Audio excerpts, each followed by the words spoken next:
This is the You Winning Life Podcast, your number one source for mastering a positive existence. Each episode will be interviewing exceptional people, giving you empowering insights, and guiding you to extraordinary outcomes. Learn from specialists in the worlds of integrative and natural wellness, spirituality, psychology, and entrepreneurship, so you too can be winning life. Now, here's your host, licensed marriage and family therapist, certified neuro-emotional technique practitioner, and certified entrepreneur coach, Jason Wasser. All right, everybody. So welcome back one more time. And as you know, we're getting closer and closer to episode 200. This has been a labor of love. And as you know, I not only take time out of my week from my therapy sessions and other stuff to do this, but it's become not just a something that I'm doing for good for all, but also how much I benefit from getting in front of everybody that comes and shares their wisdom with me. And Anders, today you're no different, and you're bringing some really exciting things, really deep thinking ideas and thoughts to your community, and I'm really excited that you get to share that with ours. So thanks for spending some time with us today. Oh yeah, Jason, thank you so much for having me on. I think it's a very important topic to take that time in between your sessions to talk about these themes that you cover. So I'm very happy to be with you. Awesome.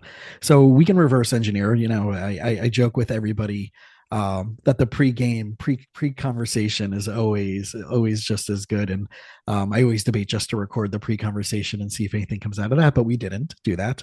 And I know we're going to get into some thoughtful conversations, and maybe I'll just start right off the bat that we're now in it's December 9th as the date of this recording. So hopefully this will come out before the new year. But you know, America just came out of a very, yet again, tumultuous and binary process of having two options. And people take sides, people take choices, people go all in, and they make their identities, their personalities in relationship to the brand of that political side. And what I was sharing with you was, for the first time since I was legally able to vote, I didn't vote for president. And that pisses so many people off. But yet I found two things. One, the phrase, the lesser of two evils, right? Vote for the lesser of two evils was what I was told over and over again. But the lesser of two evils is still playfully evil, is one thing.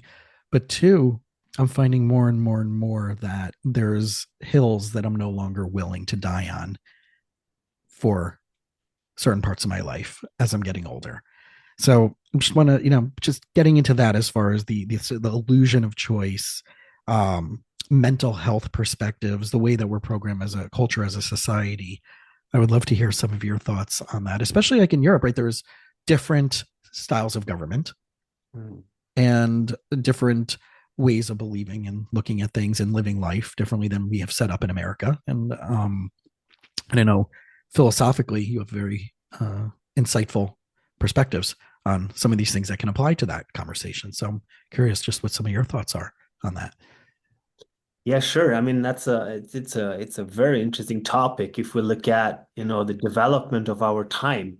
If we go back and look over the past 50 years, what have we done? We have created kind of sort of like an optimization machinery where we even now start to communicate in a thumbs up, thumbs down society. So we have kind of sort of maximized the art of being right. And this is, if you look at it, how people tune in and how we have a justified true belief about something or a deeper understanding of a complex topic, we are not rewarded for that. We are rewarded on instant reactions. And we become more and more sucked into that game, that finite game of the technological race to make a decision for or against something. So I think a large part of society then becomes hostage to their own self-evident truth.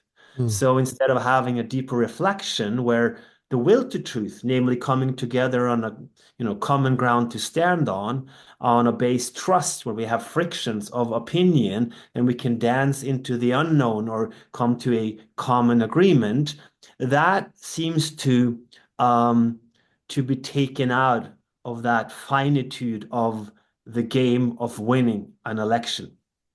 And I think that holds true for many things. And we lose the trust then in institutions and science and society at large because we are always in that game of maximizing and optimizing. And it's very interesting to mirror that because if you look at it, at least from a Western standpoint, where you and I am, we never had more time and more power to influence our own reality. And when I say so, you look at technology, economy, and generally how much we work. But still, our agenda is so packed that we try to squeeze more things into it. And there's always that, optimization game here to be played where the self-help gurus come in and say, we need to slow down, which is a terrible idea if we have too much things going on.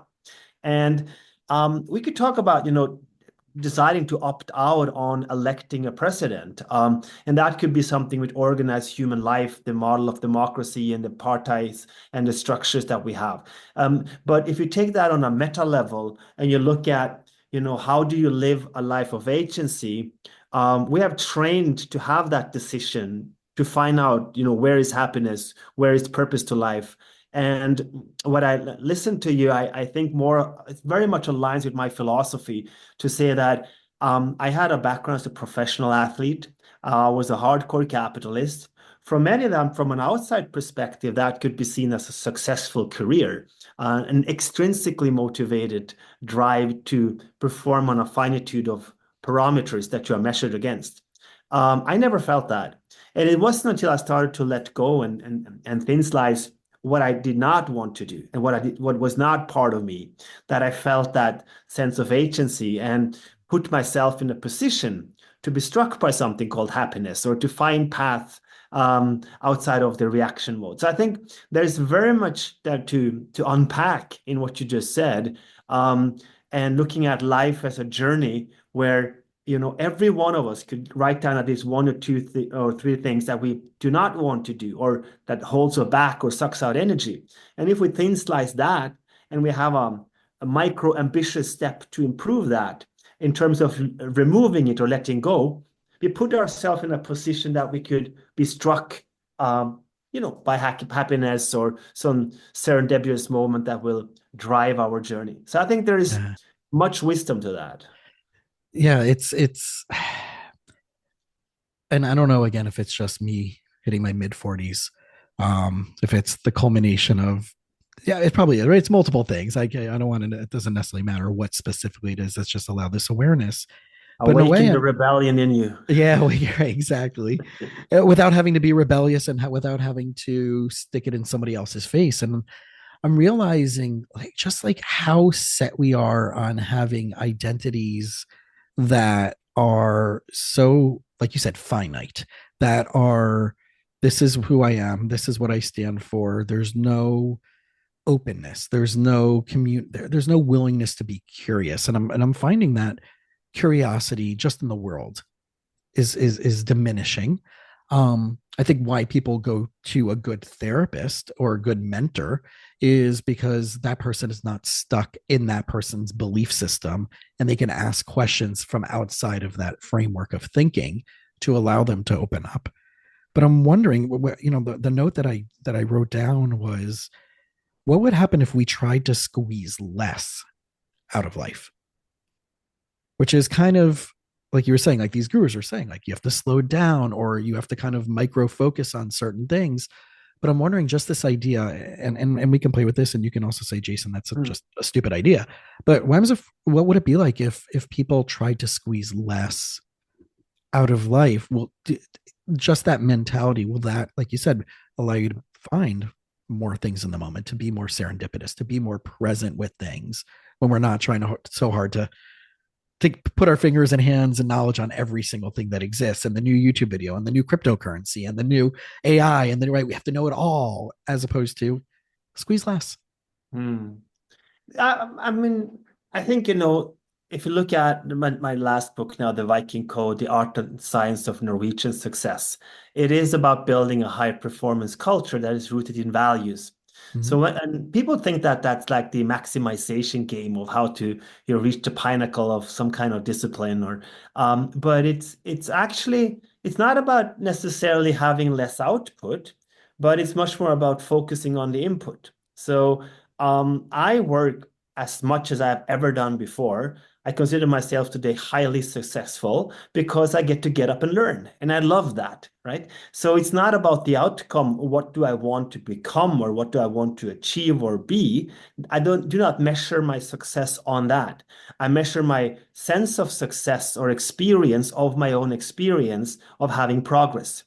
So if you imagine a toddler, is per se, we come to this world with an empty storage, more or less, and we start to navigate, and we are active, and we are creative, and we are fired on by our parents for the first step, for the first word, and so on and so forth.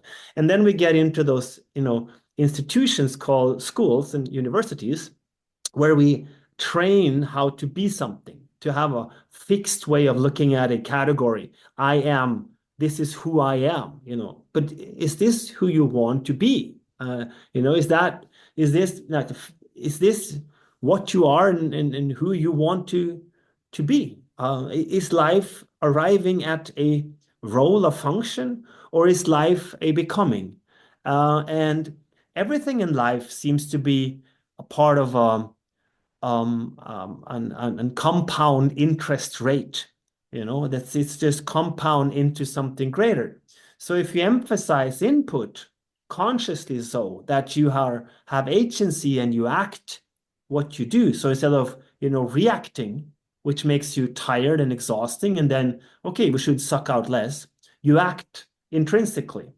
Then I think, the output of that, if you have most of the things that you are doing are actively put into life. So you fill your life in order to have a fulfilled life.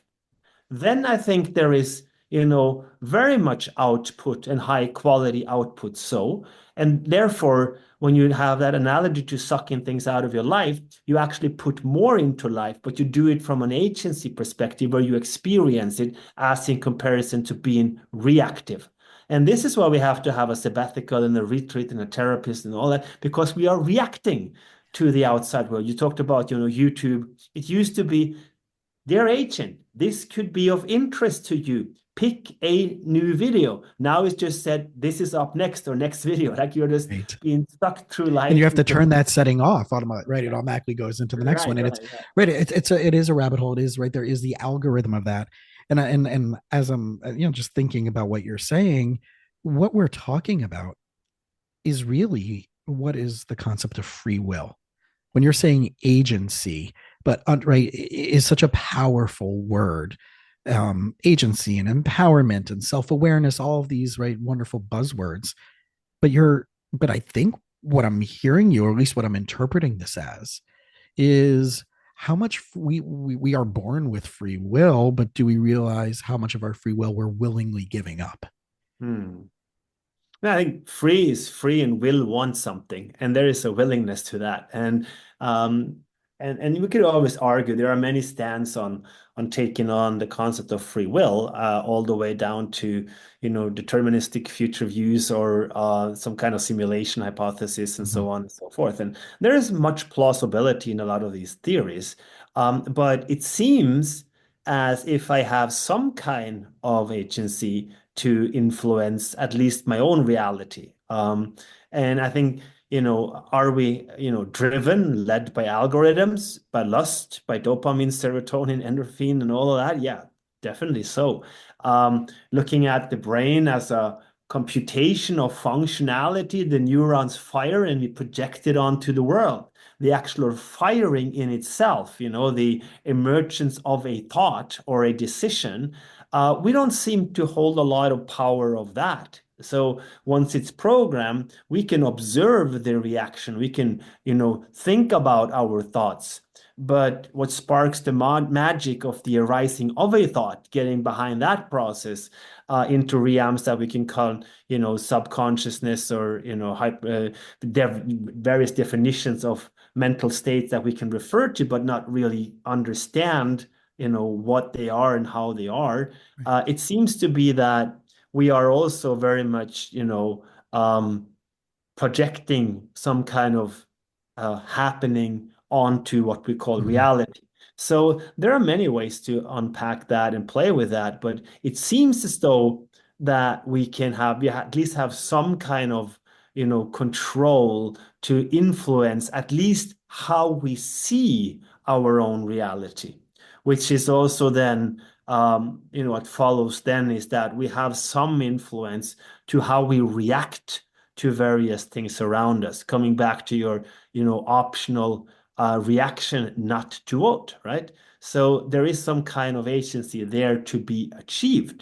Um, do do we live by that? Certainly not to the full, some more than others, probably. Um, so we are probably moving more now towards what you can refer to as some kind of philosophical zombie, where we're just walking about and just the light seems to be on, but there are no one home to perceive them. So the perception, the consciousness, our sensory experiences, the experience of our own experience is probably what we have in terms of what it means to be a mensch, a human being.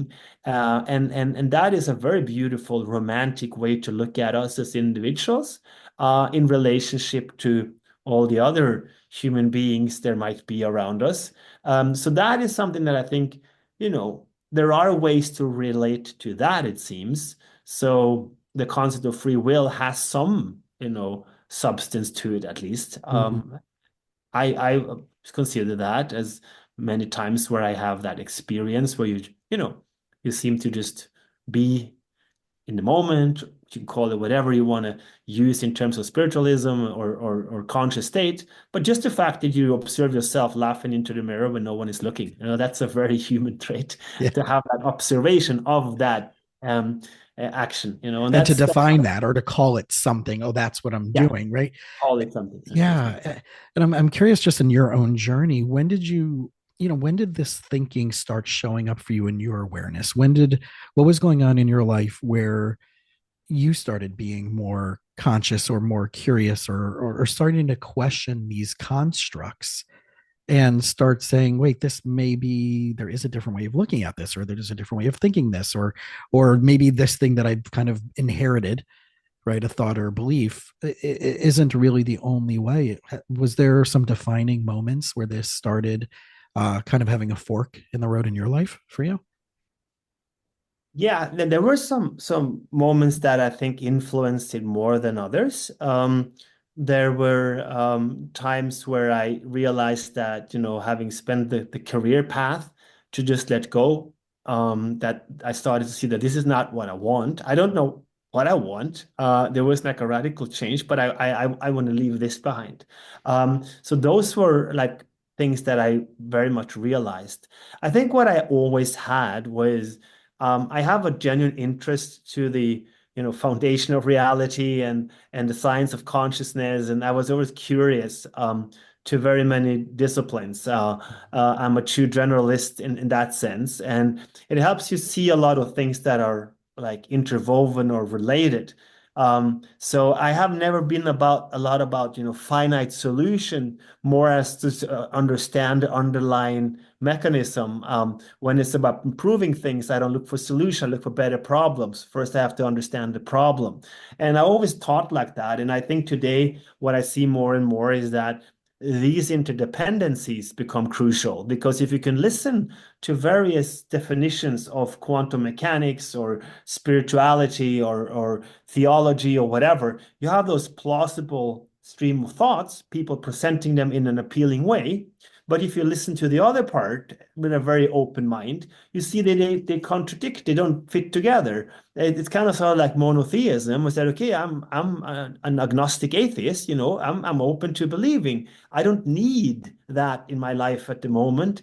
But if you have monotheism, agree on one and then present it to me, right? So Right. there are implausibilities, and I'm very like resonate very much with Søren Kierkegaard, the existentialist Danish philosopher, who famously wrote about the paradox. So he wrote like a thinker without a paradox is like a lover without passion, as a fault in mediocrity. And Right. and I think this is where life becomes static, where we cannot tackle, the ambiguities and also be open to the unknown. And this had very much, I think, to put that together, to have that feeling of what it means to be alive. And this is also very much the book that I just wrote, the Viking Code. It's also very much about, in German, we have a wonderful word called Lebendigkeit. It's very difficult to translate. It's the vitality of life, the totality of the experience of what it feels like to be alive.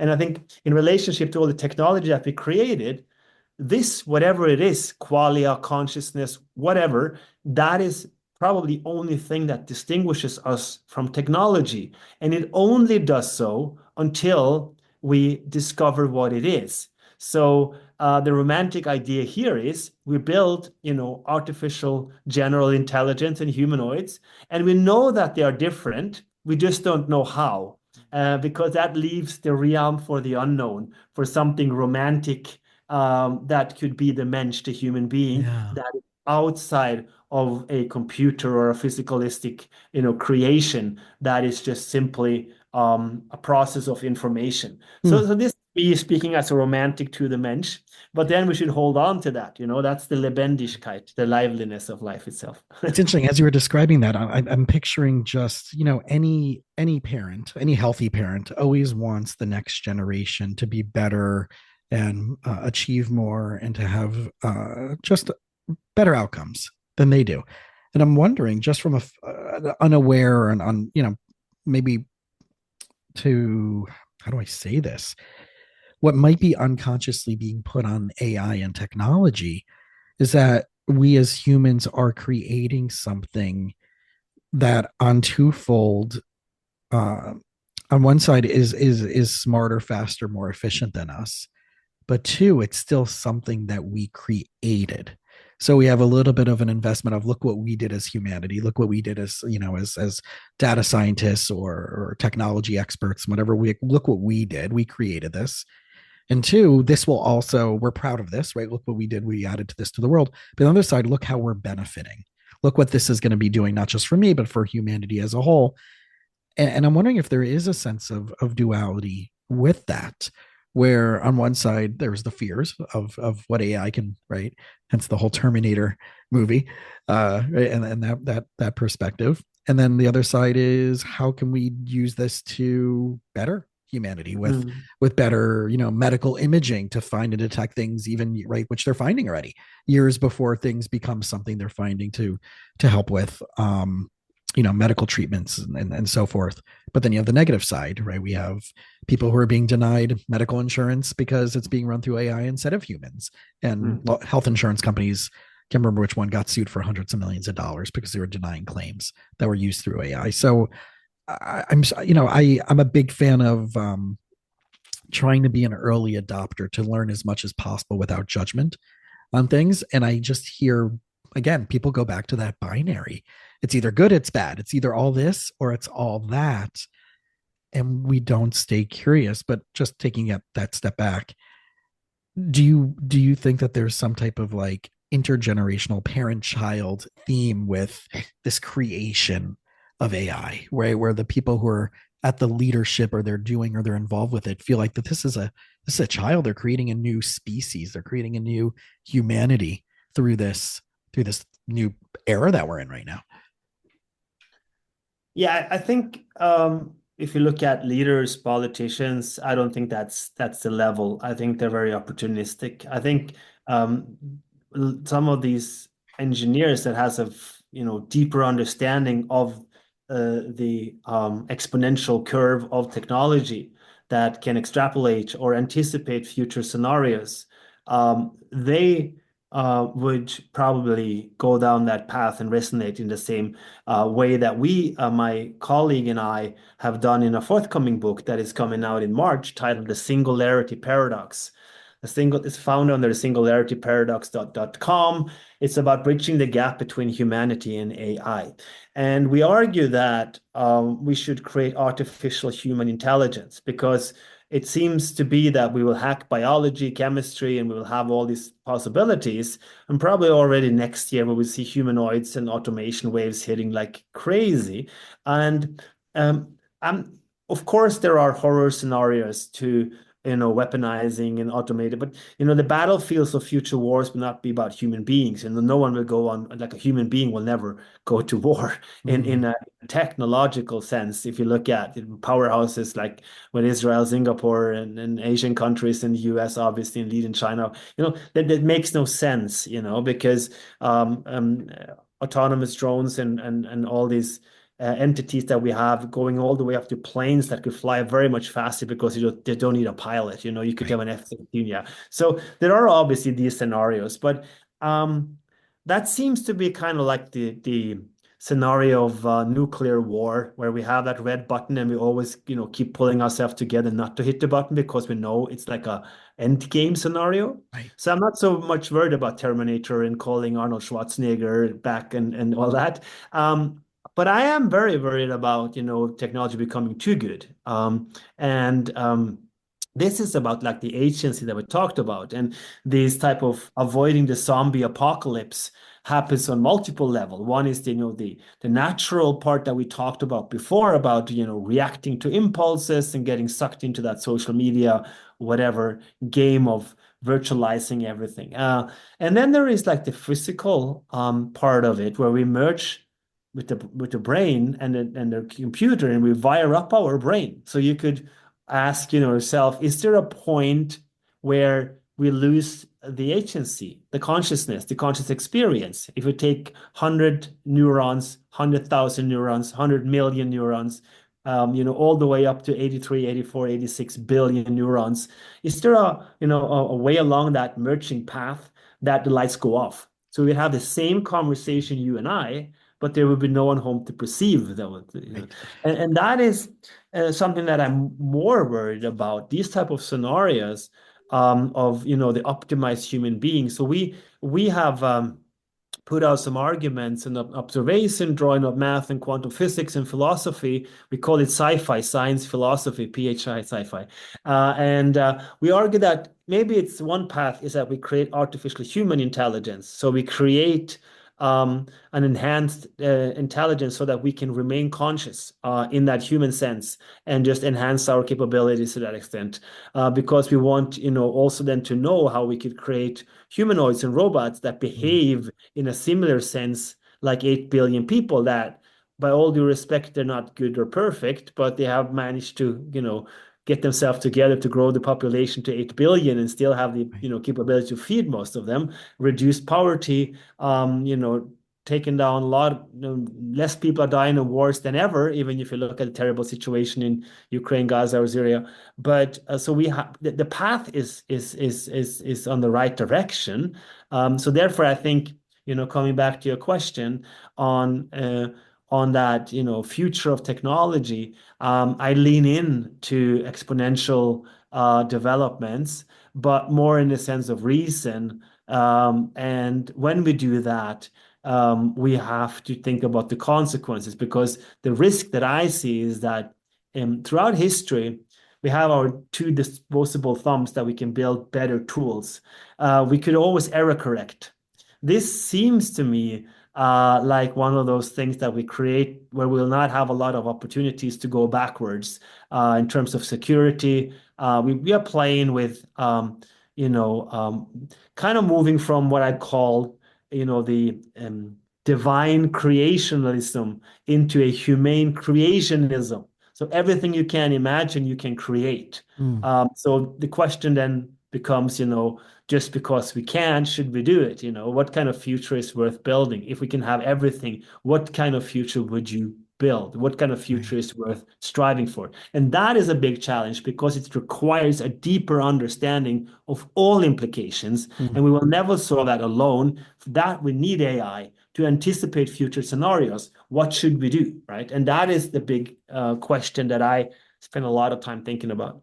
Yeah. And I think it taps into the difference of us as humans versus other species on this planet, that where we have this consciousness of where we can add and create things outside of just creating more humans, right? Other animals can only create their specific species of animals. They can't create any other type of entity that's outside of what their genetic predisposition is. That's just the programming, right? And humans, with our level of, the fact that we have this added extra conscious or different type of consciousness, we can create things that are very different than just us. And I just find that just that insight alone is just so fascinating to the responsibility that we have as humans, where even in day-to-day relationships of how mindful we should challenge ourselves to be, not just with the animals and inanimate things, but also to just other humans. Of we have this consciousness, we have this thoughtfulness of this will have direct impact, not just on maybe this person. We know, like intergenerational trauma, right? When we think long term, and I think maybe that's what's so cool about AI, right? With predictive models and statistics and all the things that are just above and beyond the in the world of quantum computing, right? I'm thinking back to mainframes, right? When they used to have like rooms that were just mainframe computers just to do one math thing. Now we can do that on our iPhone. But do we even take into consideration the idea that if I make this decision that could negatively impact someone else, could that negatively impact multiple generations down the road as well? And just plugging that into AI to give us feedback to say, hey, don't forget about this. Take this into consideration when you wouldn't take this into consideration, becomes a really fascinating. I'm like goosebumps right now thinking about this, of the impact of even talking to clients in my therapy session of like, yeah, we know that if you're a parent and you don't do this well and you don't have good boundaries and you, right, don't create good structure, that this can affect your kids. But imagine using AI with plugging in that scenario, plugging in maybe some genetic, right, having genetic data, having situational data, and plugging that in, and then having that feedback. Here's what can happen in your, to your grandchildren that aren't even born yet, based on this information of what you're dealing with today. It's fascinating if that could be our future. Yeah, I mean, I'm invested in a company that is building a $10 human genome sequencer. So you can sequence any genome for $10, and then you can get in and manipulate, and you can build, and you can create, and you can shape. And it's an optimization game. We talk about, enhancing functionalities or restoring functionalities, sight, hearing, whatever. But if you understand the mechanism of that, if you're plugging in your vision and you use, some kind of goggle, and you tap that into the brain, and you kind of sort of bypass the retina, you don't figure out the eye, but you can tap into the sensory experience in the brain, which is something that seems to be solvable. Why should you stop at human sight?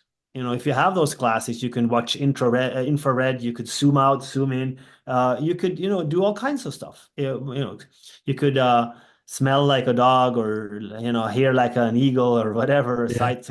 So all these type of things become functionalities that you can have with an app. You can upgrade your brain, and that is something that I think is not too far away, at least in some of these functionalities. And what do you want to do then? How far do you want to go? And that's I think that is the question that we need to figure out, because the implications generations down the road, who's going to answer that, Right. and I think, why live in this, what Stephen Hawking called chemical scum, then, if it's all about experiences, the brain and all that. And there are so many things philosophically here, and I think also in looking at the very simple ethical challenges that we are faced with, the various all the various reflections on the trolley bus example, where you have to take a decision on, if you look at that 2, 3 generations down the road, if you have to kill someone today because there will be something happening that will be disastrous in future, or have implications, you have to make some conscious decision on something that is bad today but has a huge upside in the future.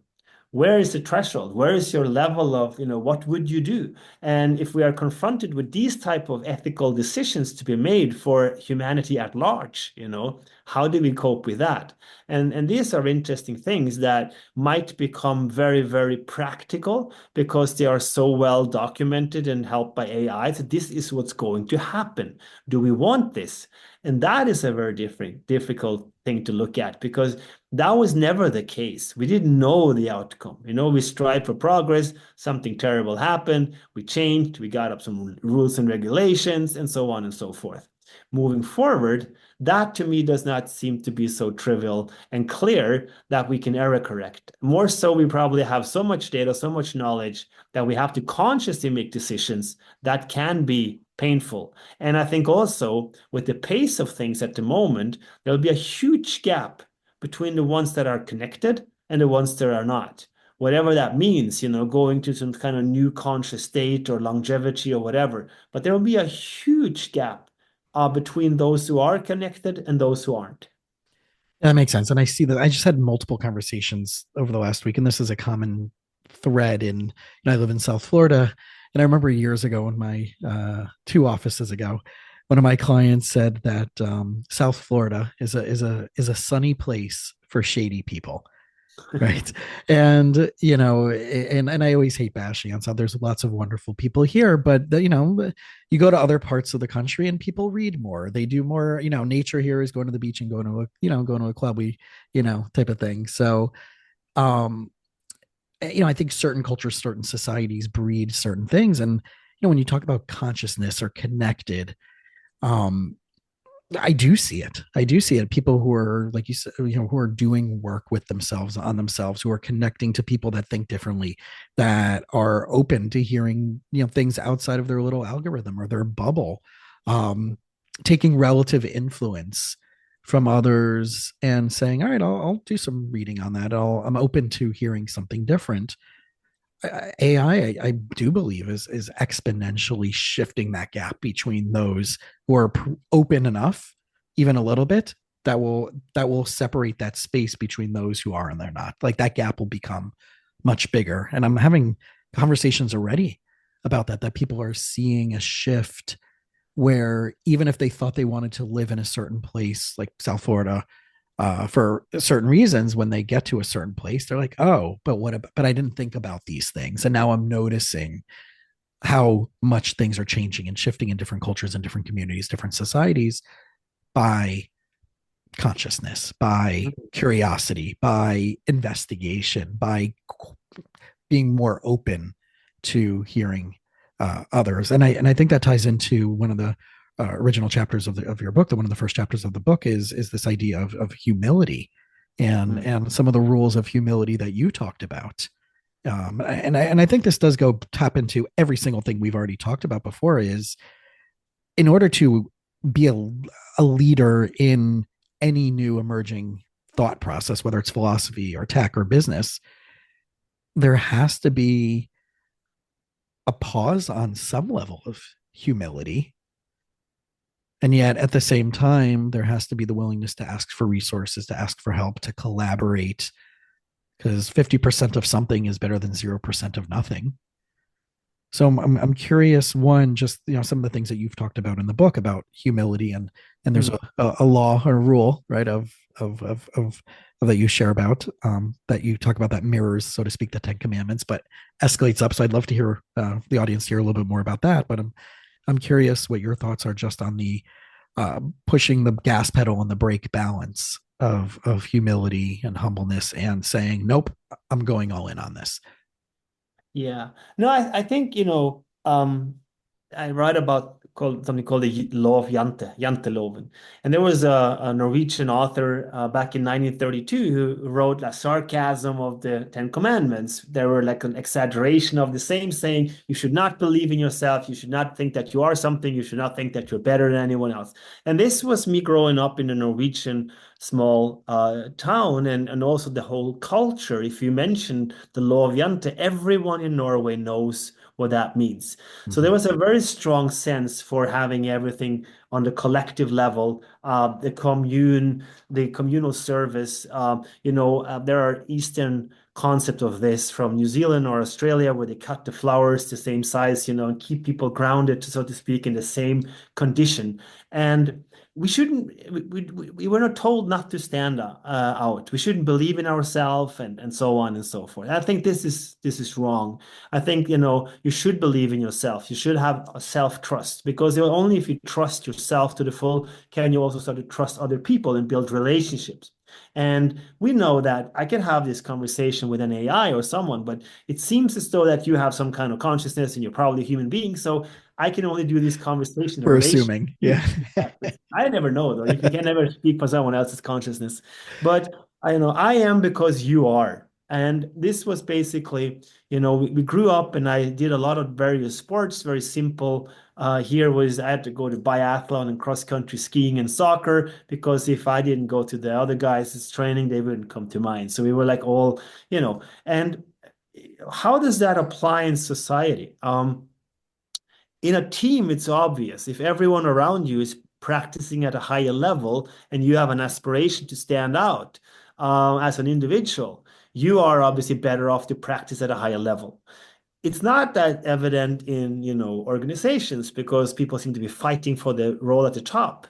But also here, if you have that aspiration to grow, wouldn't it be better if you have had a training field, a pitching ground where you could have talents around you, people that are smarter than you, so that if you have that intrinsic motivation to grow, then you are in a good place. And this is basically individualism and collectivism coming together at some kind of reinforcement learning model, where you pay into the common good and the collective to uplift them in order for you to grow even more. And that is a dynamism of life that I think is important, a lesson to be learned. I write about the declaration of interdependence, where you sign off the understanding that we can only do this together.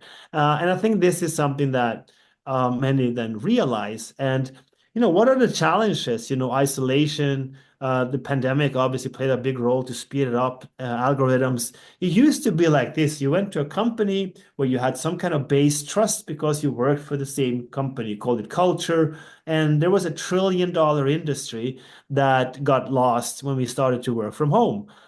It found place at the coffee machine.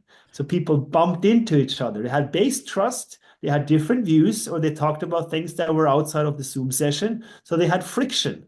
So if you have trust and you have friction, then you can start to play and dance and move on and have progress. And so I think, that the will to truth, the genuine interest to learn and not to have an ego where you have just the binary way of optimizing and having the finitude, I think that's the essence of understanding the relationship to two things. One, that we cannot do it alone. And two, that everything is life. What I think human beings are born to do is to build better explanation, come up with better explanation to create progress. I think progress is all we have. And that's a dynamism of life. To experience progress is fulfilling because you have learned something. And if you take out that learning aspect of life, the journey, then it becomes static, a homeostasis. And a static life is a dead life. And this is very much where we have been moving on towards. I call this, in a new existentialist terms, for a state of being undead. So we are not, we are not fighting the anxiety of the finitude of life itself. We're not fighting death. We are up against the state of being undead, or kind of the philosophical zombie that I referred to before. So we go about and just spit out our self-evident truths, and we react and we function, but we are not really lebendic or alive to that extent. Right. Yeah, I see this. Like, it's kind of like a feedback loop, because every time you share these comments, I mean, right there, in my mind, they're stacking upon each other, right? As maybe developmental stages or peeling away of old ways of doing things. And it still, to me, keeps coming back on the simplest level, right? There's many ways we can go into this, but on the simplest level, it still goes back to self-determination and autonomy and agency, and really. And this is what I love about the therapeutic process, is that I'm not really here to help you with the issue that you think you're coming in for. I'm here to help you figure out how that belief, assumption, and expectation got put there in the first place, which then eventually led that to becoming an issue. And if we can unpackage that, or we can figure that out, then we might realize that the thing doesn't have much power anymore. And right. And I'm wondering, and just in your own personal journey, right? Obviously you're sharing all this wisdom that you've gathered. Is there any moments where there was those ahas for you that you're like, okay, this was a defining moment. This was an awakening. This was I'm not playing by that rule anymore. Mm-hmm. No, I think one thing, I read a book called, I can't remember the author's name, Bloom something, Against Empathy. Mm. And I had all these, conversations on, AI, they cannot have the human skills and we are different and everything. Like, yeah, what do you mean by that? How are we different? What are the things that, and I said, to me, empathy is a hard skill. It can be proud and I'm very much provoked by that. And that goes back to that experience that I had. So I've spoken at all these conferences over the year in front of thousands of people. And when I do that, I go on, and it's very exhausting because it's a lot of energy because I don't practice like do a setup and have these structures every time. So I just go on an intellectual dance and think out loud. So it's a beautiful, for me, a conversation with one person. If there are 10 or 5,000 or whatever, how many people are in the room, I have that intensive conversation. And it's a monologue, but it feels like a dance, right? And to many, that's also very inspiring. So when I go off stage, people come to me, and a lot of people that have had very, very radical experience in their life, uh, really life-changing experiences being coming out of terrible, traumas or just bad situations that have happened, crisis through life. They come to me, and I have, the sensors that I can have a notion of energy and that sense of feeling of the person. But sometimes when I'm tired, I'm just cognitively there and just say what I think is right. The person across me who themselves say they are very spiritual or energetic or whatever kind of school you have, trained, they say you are very empathetic, Mm. And I say, well, in my own mind, I'm saying, I didn't feel anything. It was just a computer in that moment. I have a Yeah. lot of feelings and emotions, and I'm, very passionate about many things, and I can be sad and all that. But in that particular moment, I am in that what Bloom also describes as that state of, acting with irrationate compassion, Mm. which basically saying, okay, I know that this is the right thing to do so that this person feels better. And that's not manipulating or using cognitive experience. It's just common sense. It's reason. Because I say, no, why should I feel bad if this person is feeling bad? I don't have to be in the same shoes and feel the same thing. I just have to make this person feel better. So I feel good, and we have a net sum plus on both sides Yeah. out of a rational compassion. And that is to me like one moment that I thought a lot about it, and I found that backed by science and theories, and I resonated very much so with that, which again obviously takes us back to the AI and computer and say, if an AI makes you have goosebumps, you cannot goose it away, so you cannot argue against it, right? So the question becomes very, very real, like what is it that a computer cannot do? I'm not saying it does it the same way. It's just that if can have lusts and orgasms and laughters and goosebumps, what are the limits? And therefore this was to me a very practical experience where a lot of the thoughts to me came into play, where I just clicked together. And this is where I also then challenge people that come with the human skills and say, what do you mean by that? Yeah. And I'm seeing that. I see that a lot, especially with my couples, where right one always wants to be right, and and if only my partner didn't saw the world the way that I saw it, then all of the problems that we have in this relationship would go away. And what you just shared there is probably the biggest tool that therapists, especially those who are doing couples counseling, are trying to teach or empower that partner who is maybe by sheer force and will trying to get their partner to be any bit differently than what they actually are, versus the radical acceptance and the radical curiosity. And it has to be especially those who focus on, well, but that's not they're not giving me a rational response or rational answer. So the person who's the most rational should be winning and should be leading this relationship, except they don't get that that's not how humans work. That's how computers work.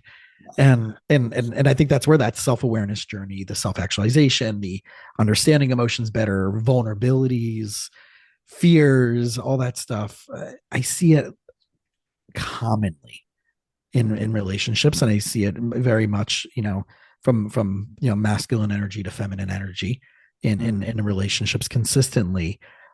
Is there maybe a question or a challenge or an assignment, like especially maybe when you're speaking, that you would give the audience or you would give someone who's in conversation with you that struggles with that doesn't have that ability to go, but no, but this is the practical thing, or this is the most efficient thing, or this is the most least chaotic thing, as opposed to just being in that moment and taking a step into that other person's emotional reality, even if they determine that it's not rational.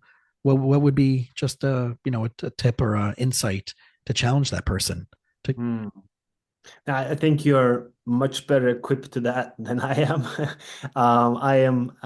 I'm very, to me, ratio cognition just kicks in right off the bat. Yeah. It's just processing all the way, and people open their mouth, and I know how the sentence is going to be finished. And so to that extent, in that relationship, even my wife, I'm one of those elephants in the glass house that is just going about in a, so you're probably much better.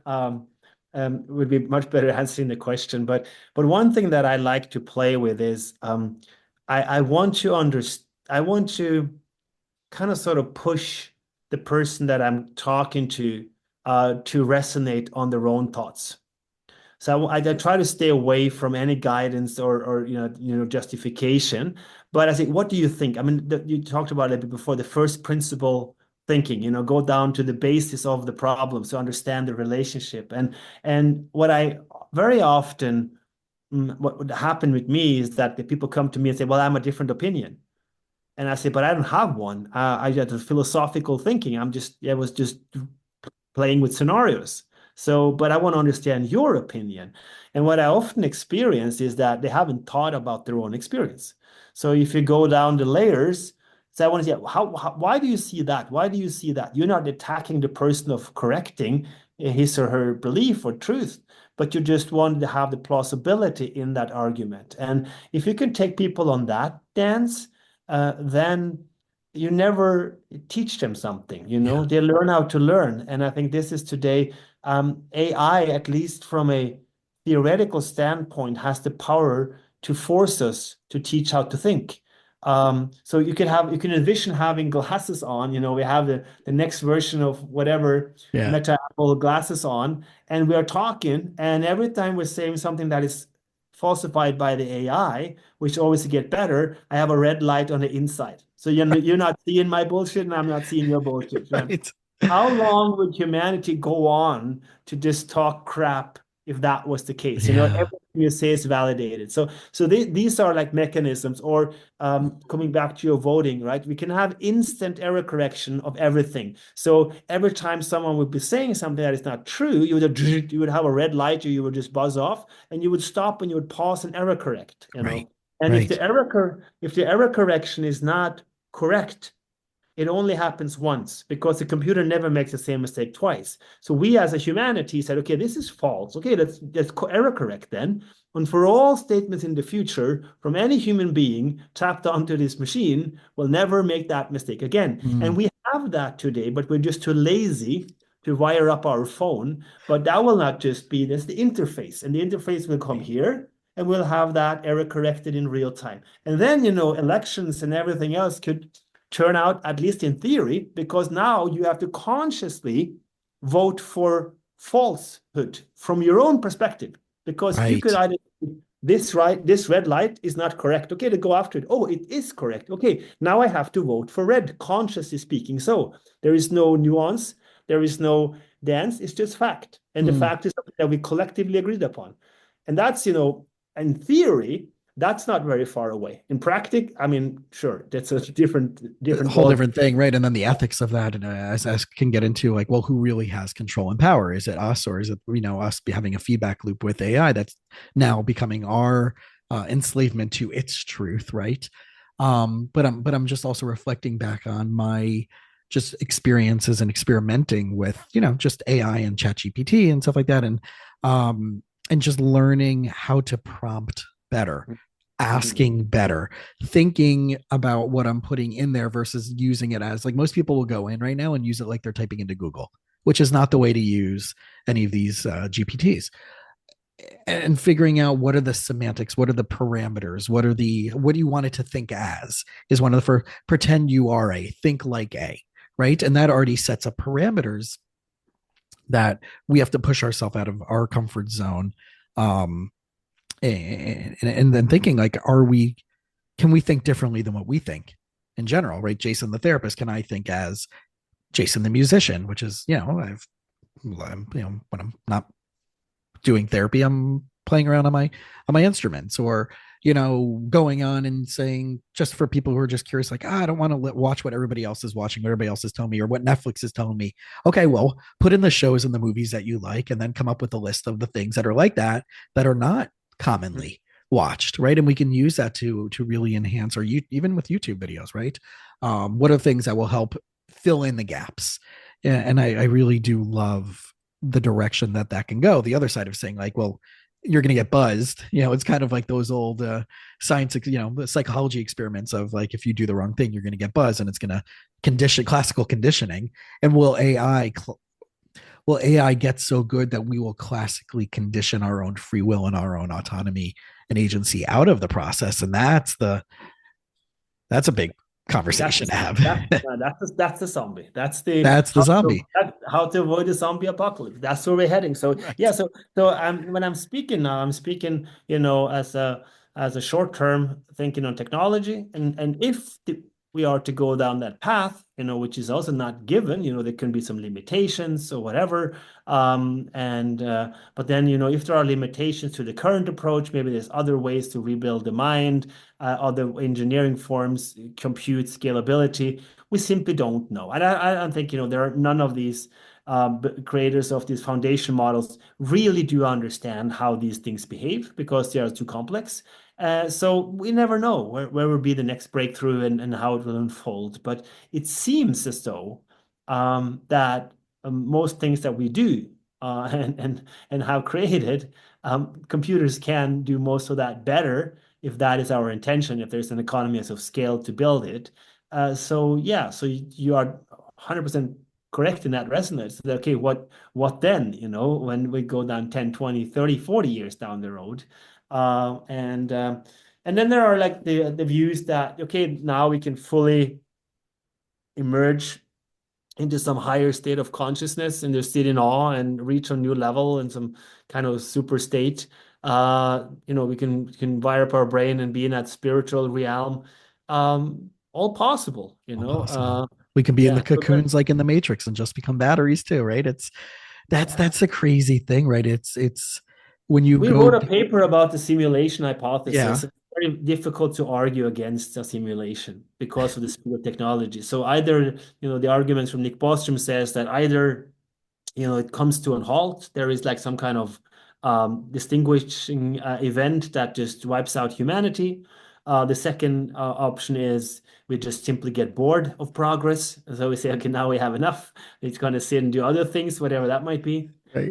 And the third one, there is progress. And then it doesn't matter how slow or how fast it is on a timeline, then it will evolve eventually. And we'll have this, virtual worlds that become indistinguishable, and we can put some laws into that, and we can have agencies, whatever. So if there's kind of to develop consciousness with these entities in the game, then obviously a simulation could theoretically be possible. Yeah. But the challenge is then to say, okay, if that is possible, then we most likely live in a simulation already. Because the chance that 8 billion simulation within a simulation ad infinitum, then the two of us, are most likely in one already. So those are the arguments that are played with.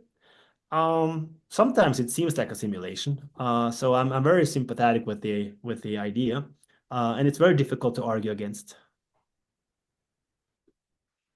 Yeah, makes absolute complete sense. All right. So then as far as, there's so many good resources, but we know you have the book, The Viking Code, The Art and Sciences of Norwegian Success. So that's out. Just maybe share with everybody where they can, hear more, read more, connect with you more, and then Sure. and we'll tie it up there. Thank you, Jason. Yeah, I love the conversation. Check out andersindset.com. That's my website. You have a lot of resources that we put out articles, and we have a section there called Sci-Fi, where my quantum physicist friend and I play with these thoughts. The Viking Code is found under viking-code.com, or where books are bought. And the forthcoming book, as I said, is the Singularity Paradox. That this is also under singularityparadox.com, but also on my website. And I'm occasionally on LinkedIn. So anyone who wants to link up, feel free to do so. Awesome. And then for everybody who's listening, obviously the Instagram also, right? Anders Indset also on Instagram, and just so many great resources. And, I've spent some time just going through the sections on the website, the essays, and just the different books in different languages as well. How many languages are the books published in?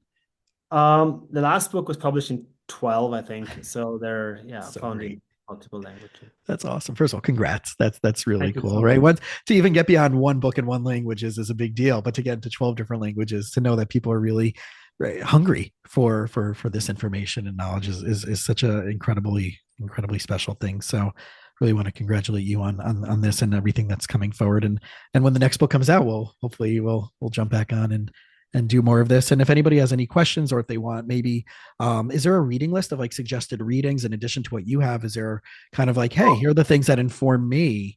Sure. That people who want to, like, we talked about a lot of big themes and a lot of big topics and a lot of like terminology that maybe the average person may not know if they haven't gone down this rabbit hole. Is there a place where you would, recommend or suggest like, hey, here's where to get started, here's what to start looking at and start reading? Do you have that kind of anywhere as well? I haven't put it together. I thought about it quite a few times, but now you saying it, I have a new page working on the things that I'm working on right now. That's on my website. It's on the navigation, also found at the top. But I should also have one of those set up. So I'll probably do that in the near future. So if someone is interested in that, feel free to subscribe, and it will inform as soon as it's up and running. Beautiful. All right. So everybody else, thank you so much. If you, again, whether you're getting pleasure from this, or someone who would be interested in, especially in these topics that we talked about today, please share the episode out with everybody. And if you do have time, leave a review. Most typically on Apple, that's the one that does the most and easiest reviews, but that does help these conversations get found by more people. But it also lets us know that myself and our awesome guests are on the right path. And these are things that you want to hear, and we're just not spinning our wheels. I mean, as much as I'm benefiting and enjoying our time together, I want everybody out there to know that do you want more of these topics? Do you want less of these topics? What other topics do you want to hear? And who would you like for us to spend some time with in the future, especially as we're getting closer and closer to episode 200. So this is, I don't know if you know this about Anders, about podcasts, that the average person who does a podcast doesn't last past 20. So this is somehow this is working. So congratulations, sir. Somehow, I don't know. Somehow we're doing good enough job. So I really want to thank everybody else out there, and Anders again. So you're doing a good job. Thank you so much for spending time, and we'll see you all in the next episode. Thanks for listening to the You Winning Life podcast. If you are ready to minimize your personal and professional struggles and maximize your potential, we would love it if you subscribe so you don't miss an episode. You can follow us on Instagram and Facebook at Jason Wasser, LMFT.